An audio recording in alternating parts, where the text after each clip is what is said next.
You're listening to The Alex Jones Show.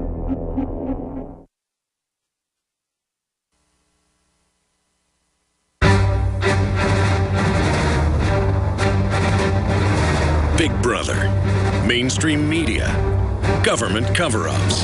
You want answers? Well, so does he.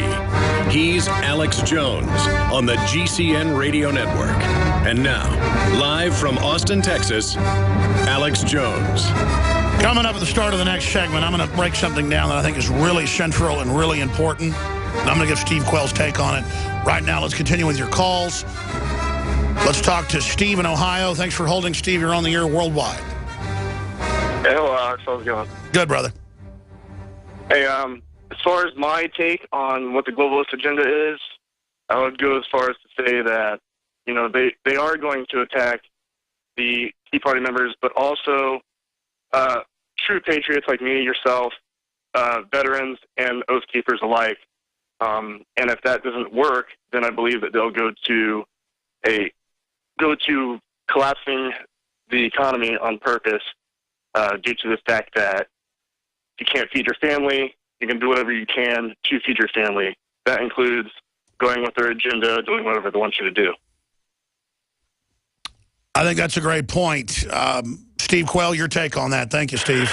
Well, I think he's really right, and I think the thing that most people don't realize, Alex, you and I did a whole show, I think the last show we did on the Deagle Report, the way you take out 200 million people, first of all, is you're going to take them out by starving them into the FEMA camps and then killing them once they get there. And that's what Mao Zedong did, and David Rockefeller helped organize it, wrote an article for New York Times about it. He's very proud of the 80 million plus they killed. That's what Lenin and Stalin did. This is the globalist program. Now, it started, Alex. That's the thing. Let me get to the food thing. If you just said, Steve, what's the most important thing you know at this minute, which you're basically asking me, is I have people in the food production business, the biggest food producers, emailing me, calling me, saying, we just got the biggest orders in the history of our company in MREs, bigger than anything that was put forth by the government, and they're all going, their words, not mine, into underground caves and bunkers. Then people are telling me that in some of like the areas of Pennsylvania and other areas of really key food production, bottom line is they're saying, Steve, we are seeing these purchase orders and they don't make sense. They're not going to any of our standard customers.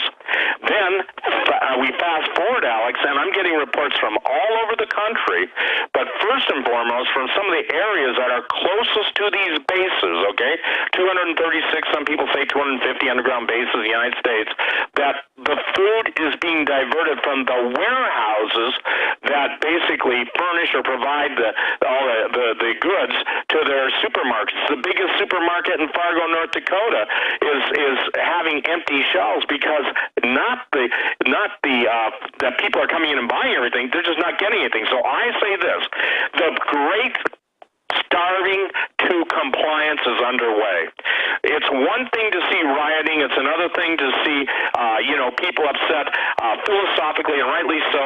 But the point is, when they don't eat, that's when they riot. And the goal of the Illuminists, the goal of the Illuminati, the goal of one of the highest-ranking Texas Illuminists I ever met, tried to convert him. I failed, meaning share Jesus with him. He said, I'm too far gone for that. I pledged my allegiance to the Prince of Darkness 20 years ago. But I will tell you how it's going to play out. That's a true story. I can tell you his name. The point being is it's starting to happen now. And this is you just ran through the historic litany of it. What happens when food disappears? Well, the next thing that when food disappears, nutrition gets hit. And that's why people should be buying every nutritional support product they can get. That's not a pitch. It's advice. Your calories are going to be cut. The nutritional goodness of what you used to be able to eat is going to be... Well, I was about to say, I go to restaurants I've gone to for years, and now it's not real meat anymore, I mean, they admit meat prices are at all-time highs, other things are all-time highs. At the same time, energy prices are going down to bankrupt Russia. I want to talk about that with you straight ahead, Steve Quayle. And folks, I'm going to break something down really important when we come back. So please listen up and stay there. And we're also going to go to John in New York. We're going to go to Jerry in Georgia, Margaret in Oklahoma, Lori in California, Linda in New York, and others. Toll-free number, 800-259-9231.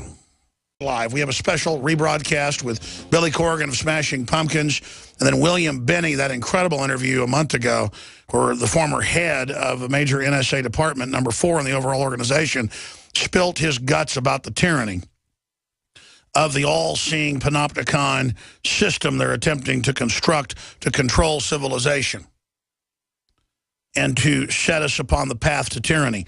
There are the forces of good and evil in this world. I know everybody knows that, but there's not just evil operating.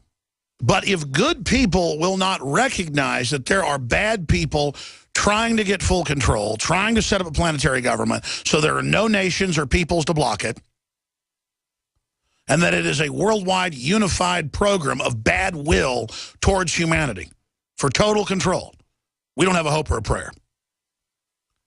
Conversely, if we can be played off against each other, we don't have a prayer. So when I get up here and sometimes give you worst-case scenarios, it's because I'm tuning into, from research, the wish list of the technocrats and what they'd like to do. I have read hundreds of books written by the technocrats. We've quoted them here. We've sourced them. We've sourced 3 or 4 or 5 or more today. We've shown the quotes on screen for TV viewers. We've plugged them for radio listeners, so you can go check it out for yourself. There are people, if you study the Jacobin French Revolution, that was the opposite of ours, an Illuminati revolution, I mean, that's in the history books, that wanted to change the work week to 9 days out of 10, wanted to change the calendar, abolish the family, and wanted to make basically devil worship the state religion, where they would be kings over a new hell world. These are crazy people, but they hunger for the power and the control. So when we get up here and break down what the globalists are doing and point out how bad it could get, it's because we're hoping to shake people out of their slumber. We're showing you a possible reality, a possible future, and one that's becoming more probable. Certainly, much of it is now unfolding. When we beat something, when you beat something, when we fight it together, then they say, oh, it never happened. But you notice a lot of it does end up happening. It is a mathematical fact that the economy will implode one way or another. It's designed to, and the globalists admit that. But they tell the public, oh, it's just the greatest GDP ever. Dow's up 18,000. Not telling you it's because fiat dollars are following it. Not telling you it's because it's full of derivatives. It's full of fraud. And they get the public to buy into the fraud, believing it'll shore up your pension fund. They're getting ready to start taking the private pension funds to, quote, shore up the stock market and get you to go along with it because, oh, well, that'll secure the fraud. But really it won't, because areas like Greece and Spain are a few years ahead of us. It was designed to impoverish you. Steve, I want to go back to calls and break down a lot. I want to get into all this, but what I'm trying to get at here is the enemy's greatest tool. I forget who said the devil's greatest trick was convincing the world he didn't exist. The globalist greatest trick is deny this stuff exists. Now they admit it exists, but say it's good. And then get people in a normalcy bias or mass Stockholm syndrome or learned helplessness to just not believe the magnitude of what's happening. And the reason I've been successful and you've been successful is that we're really showing people where this road leads. We've been so insulated in this country from 40-something million just in Europe being killed in World War II, 20-plus million Russians, 20-plus million Germans.